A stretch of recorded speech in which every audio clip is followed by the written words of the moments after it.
نحمدہ ونصلی علی رسولہ الکریم اما بعد فاعوذ باللہ من الشیطان الرجیم بسم اللہ الرحمن الرحیم۔ آج پاک فوج اور قوم میں تقسیم پیدا کرنے کی سازشیں کرنے والے جان لیں کہ وہ ہمیشہ کی طرح ناکام ہوں گے۔ پاک فوج کا مسئلہ کشمیر اور فلسطین پر موقف واضح اور دو ٹوک ہے۔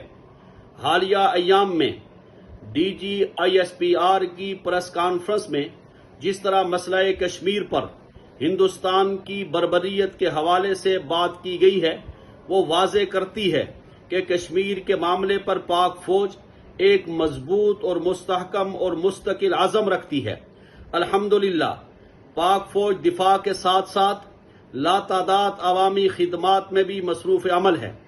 صحت، زراعت، تعلیم اور بنیادی سہولتوں کی فراہمی، بالخصوص ان علاقوں میں کہ جن میں ترقی کم ہے۔ اسی طرح پاک فوج اپنے شہداء کو بھی نہیں بھولتی، شہداء کے خاندانوں کا خیال ہر صورت رکھتی ہے۔ اگست کے ماہ مبارک میں ہم یہ عزم کرتے ہیں کہ پاکستان کی ترقی، پاکستان کی خوشحالی اور پاکستان کے استحکام کے لیے پاک فوج کے شانہ بشانہ آگے بڑھیں گے۔